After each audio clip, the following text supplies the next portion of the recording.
नमस्ते बच्चों, होपफुली आप सब बहुत अच्छे हैं और अपना अध्ययन भी नियमित रूप से कर रहे हैं। हम पढ़ रहे हैं कक्षा 8 संस्कृत विषय रुचिरा भाग 3। इस पुस्तक के चतुर्थ अध्याय का हिंदी अनुवाद हमने अपने पिछली वीडियो में किया।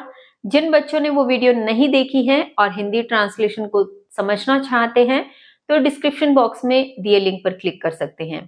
चलिए आज शुरू करते हैं इस अध्याय के प्रश्नोत्तर अर्थात अभ्यास कार्य को। आपके अभ्यास कार्य में सबसे पहले जो है वो है पाठे दत्तम गीतम सस्वरम गायत। पाठ में दिए गए गीत को सस्वर गाइए।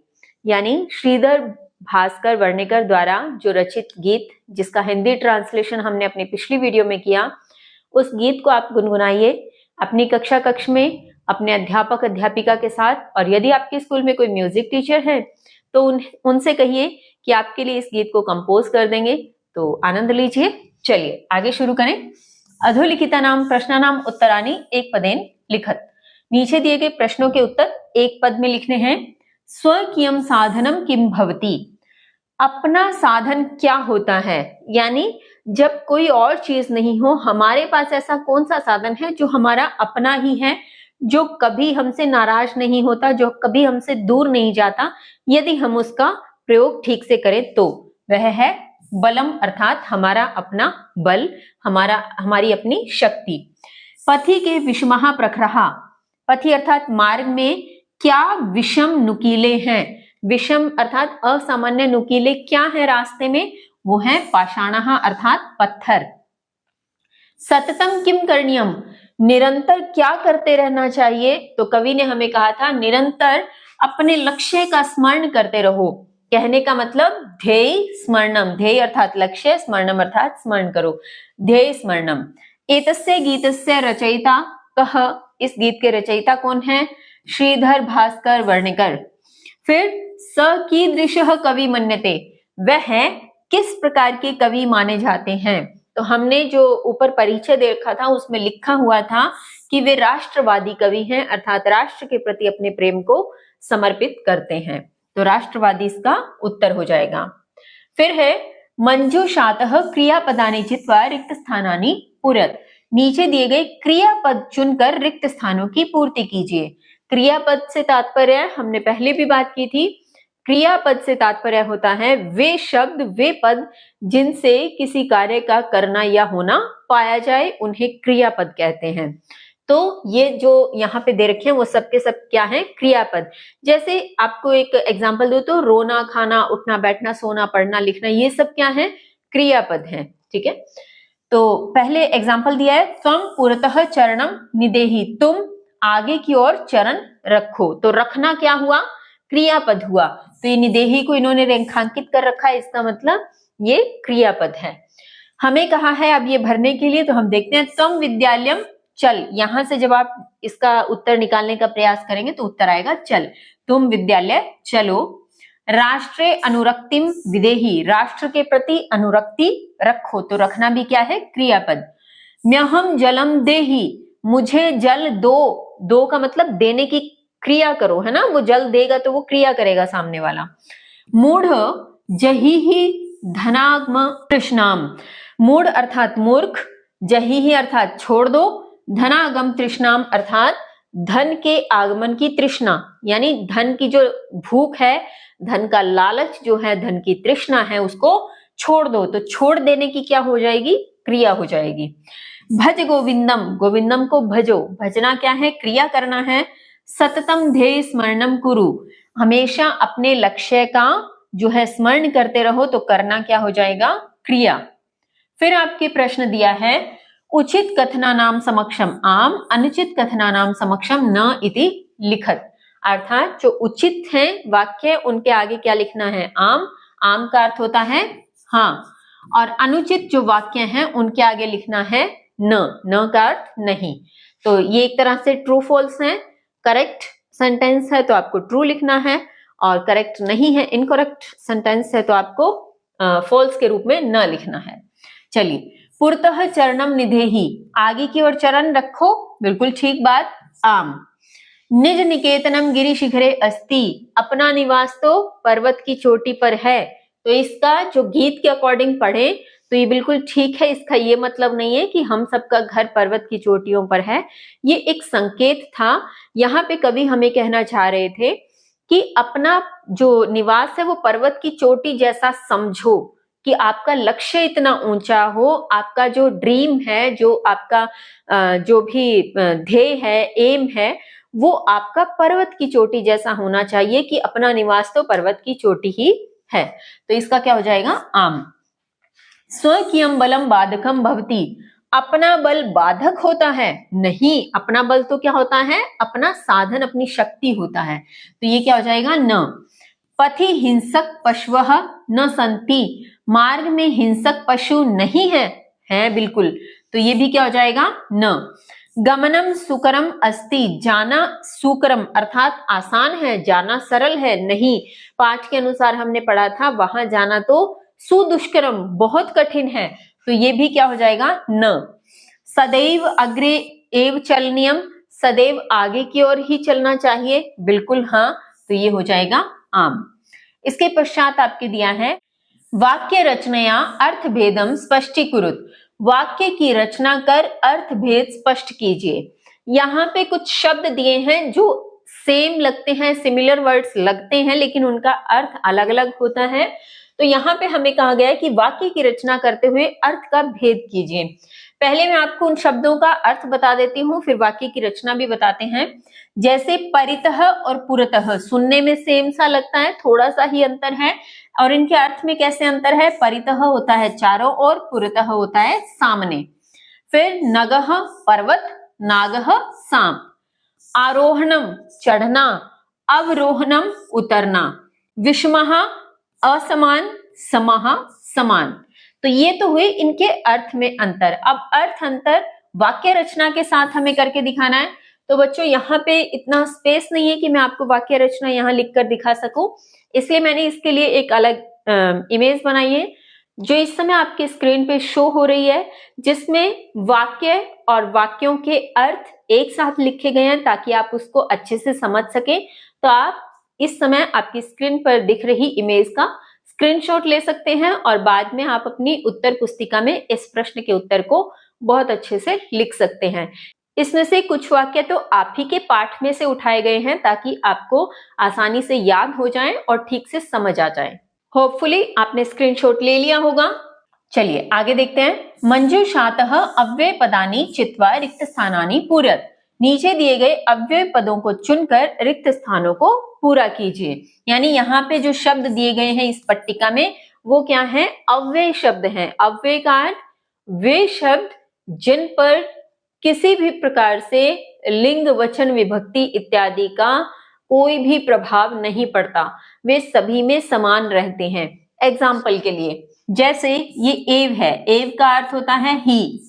अब ये चाहे स्त्रीलिंग वाले वाक्य में आ जाए चाहे पुल्लिंग वाले वाक्य में आ जाए, जैसे राम ही जाएगा तो भी एव एव ही लगेगा, सीता ही जाएगी तो भी एव एव के रूप में ही लगेगा, इसमें किसी प्रकार का कोई परिवर्तन नहीं होगा। तो ठीक इसी तरह से ये सारे के सारे क्या हैं? अव्यय पद हैं, यानी जहां भी इनका वाक्य में प्रयोग होना होगा ये जस का तस ही प्रयोग होगा, इसमें किसी भी प्रकार से लिंग, वचन, विभक्ति इत्यादि का प्रभाव नहीं पड़ेगा, ये अपने रूप बदलेंगे नहीं। ठीक है, तो अब भरते हैं रिक्त स्थान। विद्यालयस्य पुरतः एकम उद्यानम अस्ति, यानी विद्यालय के सामने एक उद्यान है। अब ये पुरतः के सामने सत्यम एव जयते, सत्य ही जीतता है या सत्य की ही जय हो। किम भवान स्नानम कृतवान खलु, क्या निश्चय ही आपने स्नान किया है?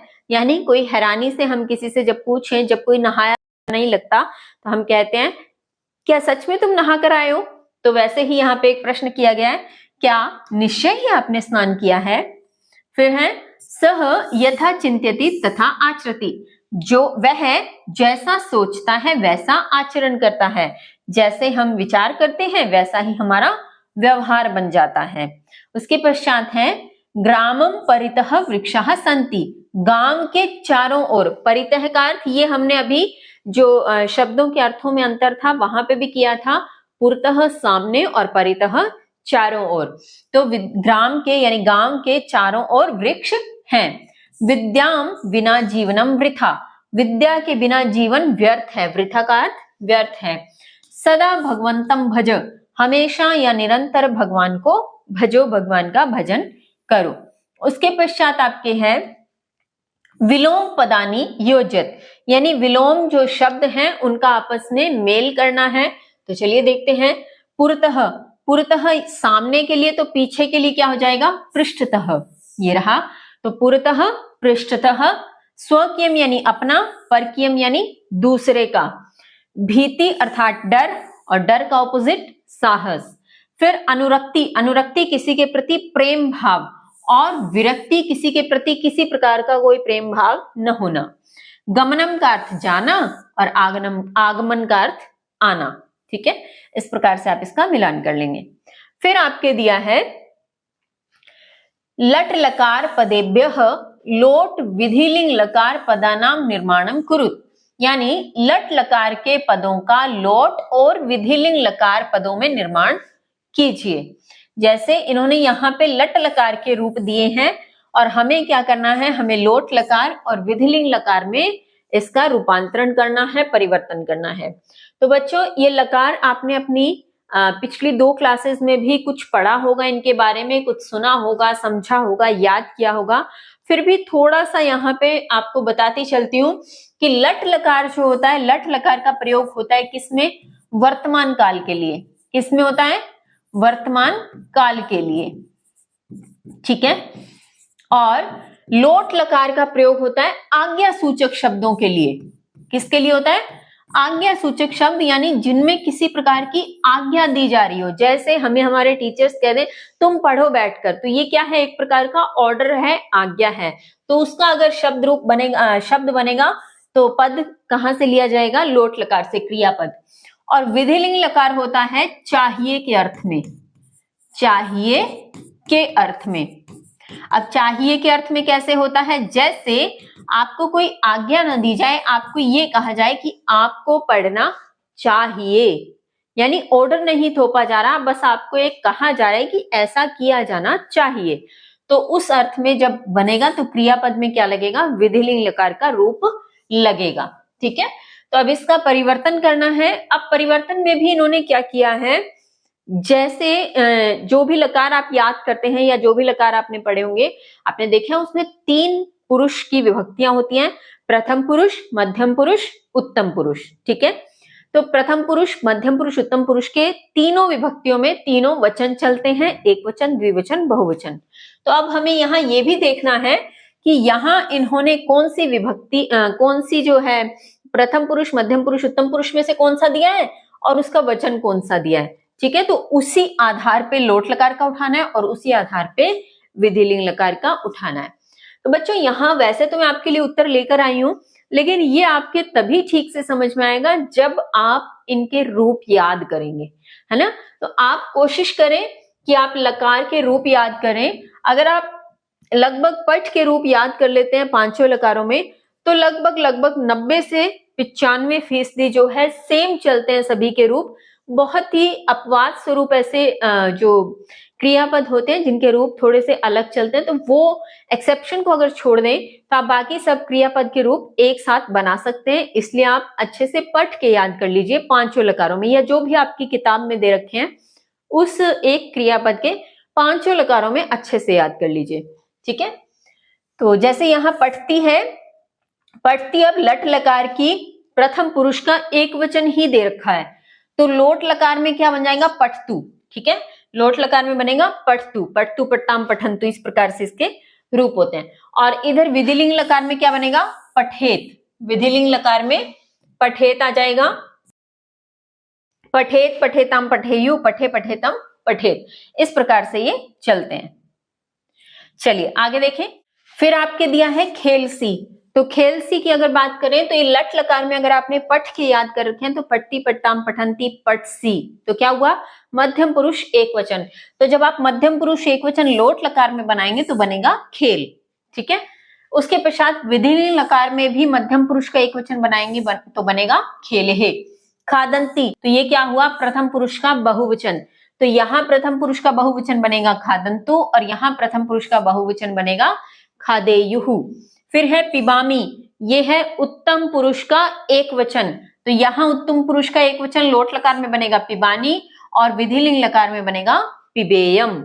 इसके पश्चात हसतः, ये है मध्यम पुरुष का द्विवचन, तो यहाँ पे बनेगा लोट लकार में हस्ताम और विधिलिंग लकार में बनेगा हसेताम। इसके पश्चात नयामः, ये है उत्तम पुरुष का बहुवचन, तो यहाँ लोट लकार में बनेगा नयाम और विधिलिंग लकार में बनेगा नयेम। आगे है आपके अधोलिखितानि पदानि निर्देशानुसारम परिवर्तयत्, नीचे लिखे गए पदों का निर्देशानुसार परिवर्तन कीजिए, यानी कुछ निर्देश दिए गए हैं, उस निर्देश को देखते हुए उसके अनुसार हमें क्या करना है, परिवर्तन करना है। जैसे गिरिशिखर एक शब्द दिया है और इस शब्द की सप्तमी एक वचन में परिवर्तन करना है।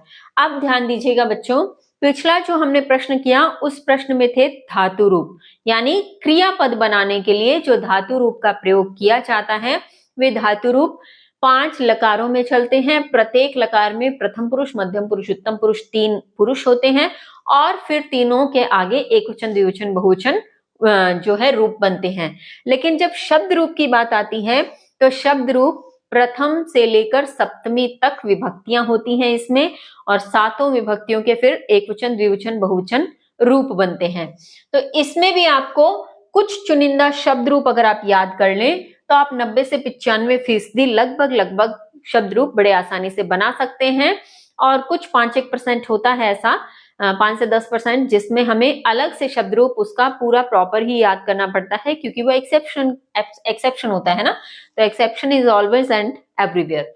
तो वही वाली बात है। खैर अभी देखें, जैसे अगर गिरिशिखर है, गिरिशिखर के अंत में क्या आ रहा है, अ, अंत में क्या आ रहा है, अ, तो जिसके अंत में अ हो उस शब्द को क्या कहते हैं, अकारांत।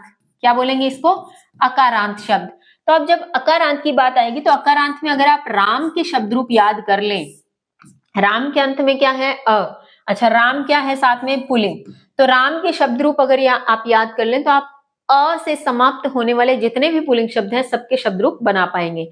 अच्छा सिर्फ पुल्लिंग ही नहीं, नपुंसक लिंग में भी अकारांत में क्या होता है, फल के याद करते हैं, तो फल की प्रथमा और द्वितीया 2 सेम होती हैं, फलम फले फलानी, फलम फले फलानी, और फल की तृतीया से लेके सप्तमी तक सारी राम की तरह चलती हैं। तो देखो अब आपको पुल्लिंग और नपुंसक लिंग लगभग सेम हो गए ना सारे, अ से अंत होने वाले, और अ से अंत होने वाले स्त्रियों के नाम होते ही नहीं है। तो कहने का मतलब अ से अंत होने वाले में राम के शब्द रूप अगर आप याद कर लें तो बहुत हद तक आप लगभग सारे ही अ से अंत होने वाले शब्दों के जो रूप बना पाएंगे। और फल की अगर 2 विभक्तियां ऊपर की याद रखें नपुंसक लिंग के रूप में, कोई नपुंसक लिंग शब्द होगा, जैसे पत्ता ले लीजिए, पत्ते को संस्कृत में कहते हैं पत्रम, है ना, तो पत्रम पत्रे पत्राणी, पत्रम पत्रे पत्राणी, ये तो हो गया फलम फले फलानी की तरह।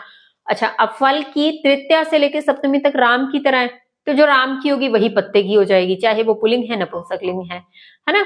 तो इस प्रकार से ये शब्द रूप चलते हैं। तो अब अगर राम की बात करें तो राम की सप्तमी विभक्ति एक वचन होता है रामे, तो उस आधार पे क्या हो गया, गिरिशिखरे। ठीक है, अब आगे है आपके पथिन न, अब न से अंत होने वाले को कहते हैं नकारांत। क्या बोलते हैं, नकारांत। अब नकारांत की अगर बात करें तो आप अगर याद कर लें राजन के शब्द रूप, ठीक है, इस प्रकार से जिस न में हलंत लगा हुआ है, राजन के शब्द रूप अगर आप याद कर लें तो आप नकारांत न से अंत होने वाले लगभग सभी शब्दों के रूप आप बना पाएंगे। तो इसमें सप्तमी एक वचन की बात करें तो उसके राजन के आधार पर हम देखें तो पथि बनेगा। फिर है राष्ट्र। अब देखो राष्ट्र के अंत में फिर से क्या आ रहा है, अ, ठीक है, अ से अंत होने वाले, अभी हमने बात की राम की, तो अगर राम की बात करें तो चतुर्थी एक वचन रामाय, तो राष्ट्र का क्या हो गया, राष्ट्राय। ठीक है, फिर पाषाण, अब न अण, इसके अंत में भी क्या है, अ, तो अगर राम की बात करें सप्तमी एक वचन, अभी ऊपर भी एक ही थी रामे, तो यहाँ क्या हो गया, पाषाणे। फिर है यान, यान के भी अंत में क्या है, अ। अब इसमें द्वितीया देखना है। अब ध्यान देना बच्चों, जब द्वितीया देखना है तो थोड़ा देख लेना कि ये पुल्लिंग है या नपुंसक लिंग, क्योंकि तृतीया से सप्तमी तो नपुंसक लिंग और पुल्लिंग दोनों सेम है, लेकिन प्रथम और द्वितीय विभक्ति दोनों की अलग अलग है। तो हमें ये फिर जब द्वितीय की बात होगी तो हमें देखना पड़ेगा ये पुल्लिंग है या नपुंसक लिंग। तो अब देखो ये यान, यान एक साधन है तो ये नपुंसक लिंग हुआ, तो फलम फले फलानी, फलम फले फलानी, फलानी हुआ द्वितीय विभक्ति बहुवचन, तो फलानी के आधार पर इसका क्या बन गया, यानानि। ठीक है, फिर है शक्ति। अब शक्ति की प्रथमा एकवचन। अब जब बात शक्ति की आई तो ये क्या हुआ, इकारांत। ये क्या हो गया, इकारांत। जब इकारांत की बात आएगी तो यहाँ पे आप किसके याद करेंगे, मति के शब्द रूप याद करेंगे। किसके याद करेंगे, मति के, है ना। मति स्त्रीलिंग में, हरि जो है पुल्लिंग में याद कर सकते हैं आप, और वारी अगर बात करूं तो नपुंसक लिंग में आप याद कर सकते हैं। इसमें बहुत कुछ सेम मिलेगा आपको जब आप पढ़ने लगेंगे। ये नपुंसक लिंग, ये स्त्रीलिंग और ये पुल्लिंग। तो हरि, मति और वारी ये आप याद कर लें तो आप आसानी से इसका निकाल पाएंगे। अब शक्ति है तो प्रथमा एकवचन जब आप उधर से देखेंगे तो शक्ति ही यहाँ पे हो जाएगा। फिर पशु। अब ये क्या हुआ, उकारांत। ये क्या है, उकारांत। तो उकारांत में अगर मैं बात करूं तो उकारांत में आप याद कर सकते हैं मधु। ठीक है, ये मधु, शहद वाले मधु की बात कर रही हूं। मधु यहाँ पे हो गया नपुंसक लिंग में, और वधु हो गया पुल्लिंग में, सॉरी स्त्रीलिंग में। वधु हुआ स्त्रीलिंग में, गुरु, गुरु हुआ पुल्लिंग में। इस प्रकार से आप याद कर सकते हैं ऊ से अंत होने वाले अर्थात उकारांत शब्दों का। तो जब पशु के आप फिर इन सबको याद करने के बाद देखेंगे तो आपके सामने आएगा सप्तमी बहुवचन में पशु, शुहु। इस प्रकार से ये बनेंगे। आगे आपके इसी के साथ अभ्यास कार्य तो समाप्त हो गया। योग्यता विस्तार है। योग्यता विस्तार में कुछ पाठ से संबंधित जानकारी दी हुई है। इस जानकारी को आप पढ़ लीजिएगा स्वयं अपनी पाठ्य पुस्तक से, और इसी के साथ आपका यह अध्याय समाप्त होता है। मिलते हैं अगली वीडियो में नए अध्याय के साथ। तब तक के लिए स्वस्थ रहिए, मस्त रहिए, पढ़ते रहिए। जय हिंद, जय भारत।